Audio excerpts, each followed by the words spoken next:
Кыргызстанда 30-сентябрга карата коронавирустагы 88 адамдан жаңы аныкталды. Бул тууралуу Саламаттыкты сактоо жана социалдык өнүктүрүү министрлигинин басма сөз кызматы билдирет. Ал эми бир сутка ичинде 104 адам илдеттен сакайып ооруканадан чыкса, сутка ичинде Бишкекте жана Баткен облусунда бирден бейтап көз жумду. Бүгүнкү күндө стационарларда коронавирустан 430 бейтап, амбулатордук түрдө 808 адам дарыланууда.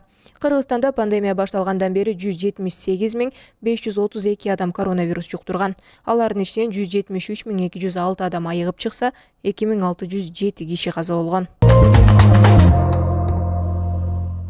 1 октябрдан тарта 4785,4 сомго чейин пенсияга 200 сом. Ал эми 4785,4 сомдон жогору пенсияга 500 сомдон кошулат. Бул тууралуу бүгүн 30-сентябрда социалдык фонддун төрагасы Жаныбек Орозалиев билдирди. Анын айтымында Кыргызстанда пенсионерлердин жашоо минимуму 4785 сомго тете деп эсептелинет. Белгилей кетсек, жогорулатуунун өлчөмү ар бир пенсионердин пенсиясынын өлчөмүнө жараша болот. 715,5 миң пенсионердин пенсиясы индексациялоого 984,9 миллион сом кошумча каражат керектелинет. Кошумчалай кетсек, Кыргызстанда ушул тапта 715 миңден тегерегинде пенсионерлер бар.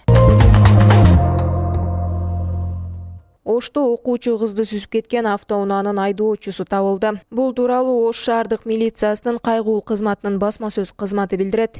Маалымат кылайык, 2021 жылдын 28-сентябрь күнү болжол менен саат 18:30 чамасында Ош шаарынын Анар кичи шаарчасынын тургуну 8 жаштагы КР аттуу жаран Ош шаарынын Шакиров көчөсүндө жайгашкан Манас ата кафесинин алдынан батыштан чыгышты көздөй жөө өтмөктөн өтүп бара жаткан учурда Дэу Матиз үлгүсүндөгү автоунаа койдуруп, андан кийин Honda CR-V үлгүсүндөгү автоунаанын алдын сүзүп, окуя болгон жерден кетип калган. Натыйжада 8 жаштагы кыз ден соолугунан жарат алып, Ош облустук балдар ооруканасына жеткирилген. 29-сентябрь күнү аталган автоунаа жана анын айдоочусу 27 жаштагы Ош шаарынын тургуну Ош шаардык ички иштер боюнча милициянын кайгылуу кызмат бөлүмүнүн издөө бөлүмүнүн кызматкерлери тарабынан табылды. Унаасы айып короого киргизилип, ээси Ош шаардык ички иштер башкармалыгынын тергөө кызматына өткөрүлүп берилген.